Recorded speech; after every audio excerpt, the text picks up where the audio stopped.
Assalamualaikum, Sheikh. Can you give us some insight on the new world order?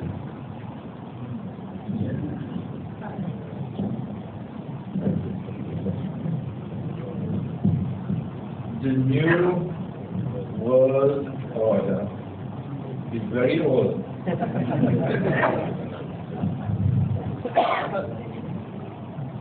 It started with the change in Qibla, with the creation of a new Ummah, and they didn't like it. A new Qibla, a new Ummah, they didn't like it. It has proceeded with the effort of Dajjal to try to successfully impersonate the true Messiah. The new world order, every time it becomes another new world order, it's simply another phase in the effort to eventually rule the world from Jerusalem. I've already explained to you what I did, but in this book, Jerusalem and the Quran, I've been able to do more extensive explanation to show how when the child was in his first phase of a day which is like a year, it is from the island of Britain that he launched his attack. In consequence of that, Britain became the first ruling state in the modern world. And the world therefore experienced something called Pax Britannica. Only a Muslim scholar, no one else, only a Muslim scholar can explain Pax Britannica. No think tank in Washington could do it. And then came the second phase of a day which is like a month. And Britain, the ruling state, had to give way to a second ruling state, and the New World Order moved into another phase. And Pax Britannica was replaced by Pax Americana. The United States of America is the new ruling state. And these ruling states were created and maintained in order to advance the mission of eventually ruling the world from Jerusalem. And when Dajjal is going to be in a day which is like a week, then Pax Americana will have to give way. And we are now living through that moment in time when Pax Americana has to give way. They can't stop it in Washington. They can do what they want. They even jail the head of the IMF. It's not going to stop it. And a new ruling state will have to replace the United States. And we say that that new ruling state is going to be Israel. Okay? And when Israel replaces the United States, the new world order would have reached into its final phase. And after Israel rules the world for a day, which is like a week, then the child would emerge and declare, I am the Messiah. But there is only one major force in the world resisting the child. Only one. I mean, we admire Hugo Chavez in Venezuela. Of course, we admire Evo Morales in Bolivia, mashallah. Yes, we admire these men. They are resisting. We admire the Turkish government, not the military. The military is an ally of Israel. But the Turkish government is resisting. And we don't know when Pakistan will wake up. We don't know. But there is only one major force in the world which is resisting Dajjal. And that is the true servants of Allah, true Muslims, and the true followers of Muhammad. So the New World Order is actually the phases of Dajjal as he moves towards ruling the world from Jerusalem. Assalamu alaikum, Sheikh.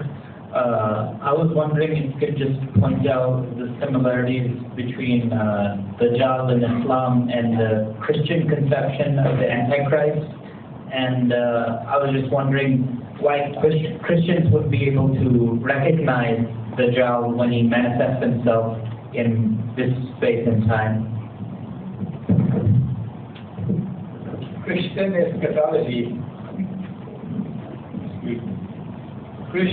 eschatology is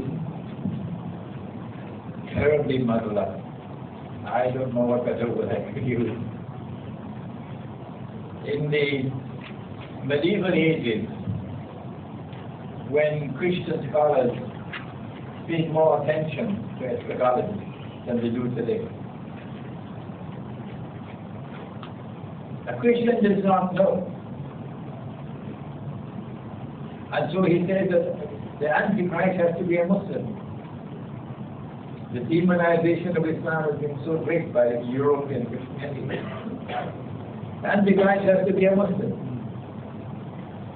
And because of the strange and mysterious alliance between Christians and Jews today, it is almost impossible for a Christian, any scholarship of Christianity, to declare that the Antichrist is going to be a Jew. But in our case, Nabi Muhammad was spoken with very great clarity.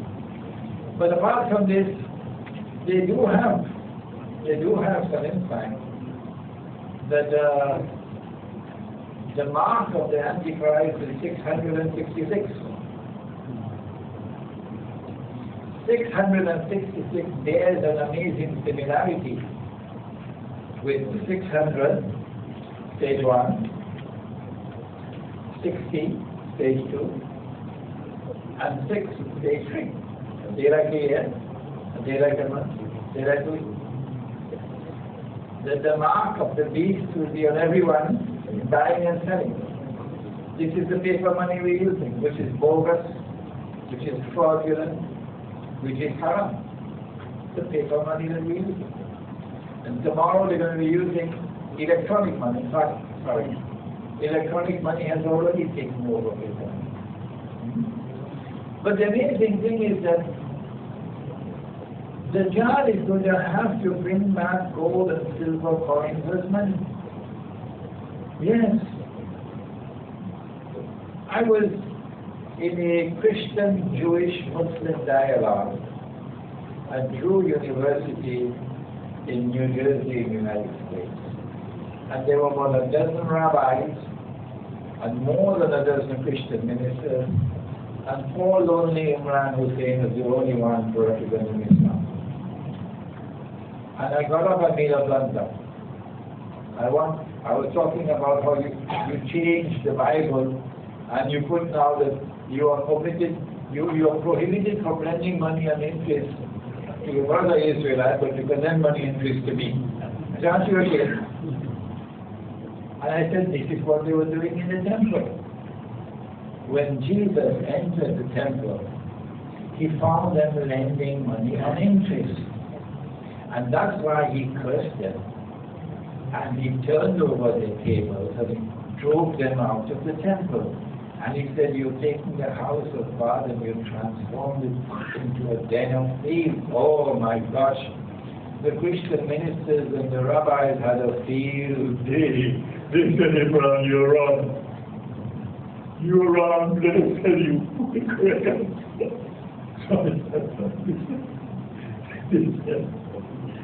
They said, people have to go to the temple. And they have to pay to the temple for services. And they would also make donations to the temple.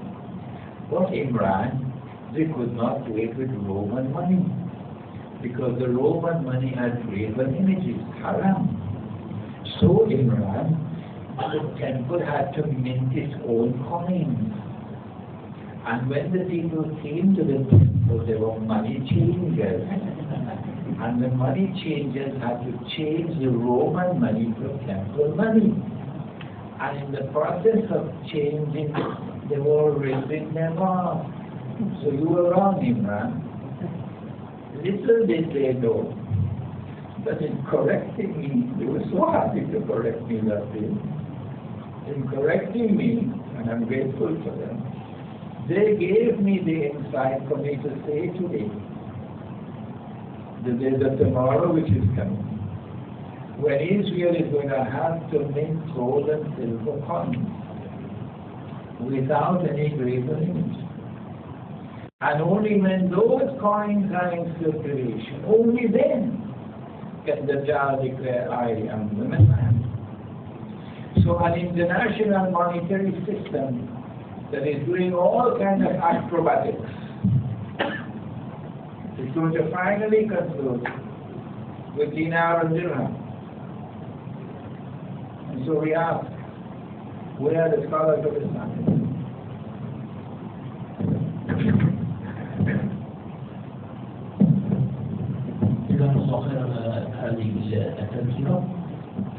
If I'm not mistaken, I want to ask you, you have mentioned that the Prophet Muhammad sallallahu alaihi wasallam never referred to Aisha radiallahu anha, and I don't understand. Can you give me some more explanation, please? A marriage ceremony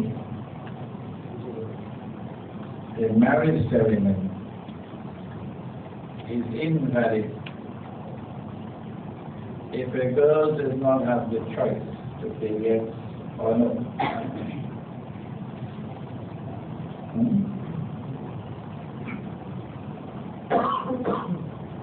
Allah subhanahu, this is in the Sirah, Ibn Hisham, you find it there. Allah subhanahu wa ta'ala communicated through a vision that this, I've chosen this as your wife, Aisha radiallahu ta'ala anha. Once that communication was received, she is his wife. He doesn't have to marry her. She is his wife because Allah has chosen her as his wife. So there was never any marriage ceremony. No. So he did not marry her. Allah chose her for him. He did not marry her. But the hadith in Sahih Bukhari, in Sahih Muslim, in several other books of hadith, is that he married, she is saying, Aisha radiallahu ta'ala anha is saying, that the Prophet married me when I was 6. Someone did something to the wording. Instead of saying that Allah communicated to the Prophet that I am his wife when I was 6. Okay? Someone did something to it. I'm married now, that he married me when I was 6. If this hadith is accepted as correct, which is in conflict with the Quran, then tomorrow, when the Sharia is enforced in Egypt, in Tunisia, in Syria, wherever the revolution takes place, this time bomb is waiting to explode. What are you going to do? Tell me. When they come to you to the court for a marriage to take place, are you going to say, yes, the marriage ceremony can take place, but you can't take your wife home? She has to remain with her mother. You cannot have khalwa with her, you cannot be alone with her. How can you do that? This is his wife. And the government is going to support him, because the idea is to embarrass Islam, to make Muslims the laughing stock of the world. So if you can take this 6-year-old girl back home. And you could say, well, I'm not going to have sexual relations with her. But forget that. When we in the bedroom at all. It is haram. It is haram. It is haram to have sexual relations with a girl who has not become a woman. It is haram. It is haram. It is haram. And we can use the Quran to establish that. If it is haram to have sexual relations with a girl before she has become a woman, then how can you marry her? How can you marry her? So the Sharia court should say, no, the marriage is not permissible in accordance with the Quran. That only when she has become a woman, then you can marry her.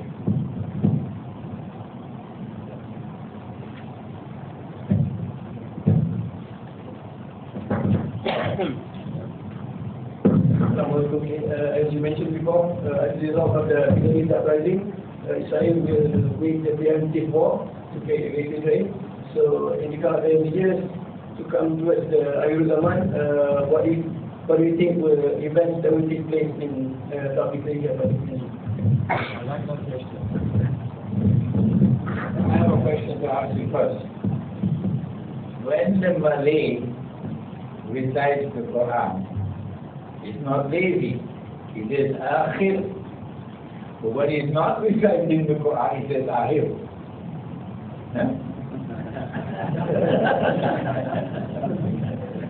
Akhir is not akhir. Akhir is don't be lazy. As soon as Israel launches a big war, which might start with an attack on Pakistan, nuclear plants and nuclear weapons, and a simultaneous attack on Iran's nuclear plants. As soon as that happens, Singapore will know our time has now come.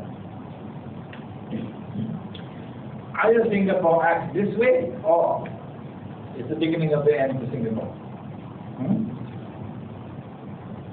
But I'm sure that Malaysian diplomacy is already aware of the problem. We have an ambassador right here. And he and I have already discussed the subject. Malaysia is not asleep. No. If an effort is made to take over Johor, or effort is made to take over, what's the name of that island in Singapore? Not Java, Java. No, the big one. Sumatra. Then you can't defend that little island of Singapore. Not possible. Not possible to defend it. Too vulnerable. Then you'll have some very interesting developments.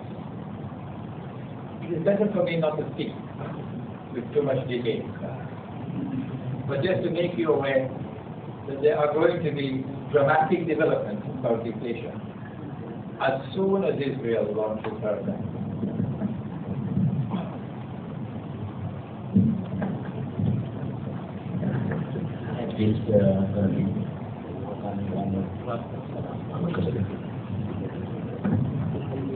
Assalamu alaikum.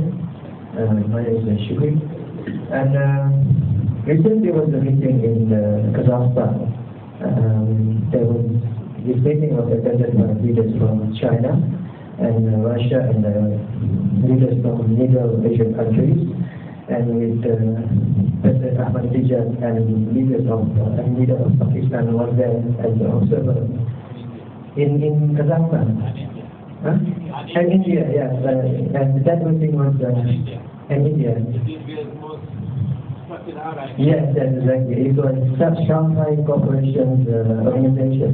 And during that meeting, Pakistan leaders have decided that they want to join that Shanghai Cooperation Organization. So do you see this as the beginning of the alliance between Pakistan and Russia? And that is my question. I studied in Pakistan. The knowledge that you see them displayed today is because of the training I got from great teachers in Pakistan. Okay? I have found great love for Islam among the people of Pakistan. Not only in Pakistan, but outside of Pakistan. But I found the worst leaders. There's nothing worse than them anywhere in the world than those who are leading Pakistan.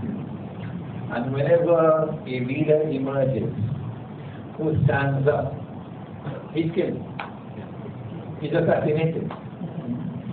For all his faults, and Pakistanis don't like me to say this, for all the faults of Zulfikar Ali Bhutto, and he was a man who committed great evil, no doubt about it. Yet he did stand up for Pakistan and resisted them. And Enrique India gave him a warning. We'll make a terrible example out of you if you continue this way. But he persisted. And in February 1974, he pulled off what was something that was very, very successful. It was the second Islamic Summit Conference in Lahore.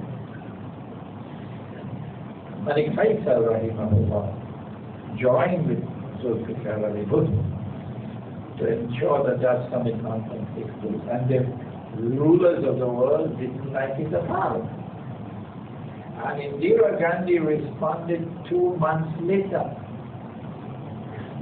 to the Lahore Islamic Conference. 2 months later, in April, when India detonated her first nuclear blast, and India joined the nuclear club. That was the response to what Bhutto and Faisal did in February 74. And then when India detonated that first nuclear blast, then Bhutto declared, even if we have to eat grass, we must develop a nuclear deterrent. If the world of Islam today has a nuclear deterrent, which is why Pakistan is under such attack, part of the credit for that must go to Zulfikar Ali Bhutto. I don't know why the Islamic movement in Pakistan is incapable of recognizing something which is of value. The hatred for Bhutto is so great that it blinds them to be able to do proper analysis. Ziaul Haq is the September massacre in Jordan, supporting and doing the dirty work of the Americans in Jordan against the Palestinians. So Ziaul Haq, like Bhutto, was also a man with blood on his hands, with great evil done by him. But Ziaul Haq also did great good. And the hatred for Ziaul Haq is so great among the secular thinkers, they can't recognize what good he did. It is because he was establishing himself independently from them that the Europeans fell down from the sky. Yeah. And he became Shaheed. Okay? So any time Pakistan produces a leader who's able to stand up independently, they kill him. Benazir Bhutto, she not only wiped their feet for them, she walked the extra mile to say, I am with you. She did everything she could possibly do to say, I'm on your side. But they didn't believe her. They knew that this was a daughter who loved her father. And they knew that this daughter knew what they did to her father. So they didn't trust her. And when she was on the verge of recovering power in Pakistan, they destroyed her. Maybe, despite all the evil of Benazir Bhutto, she still was better than what you have today.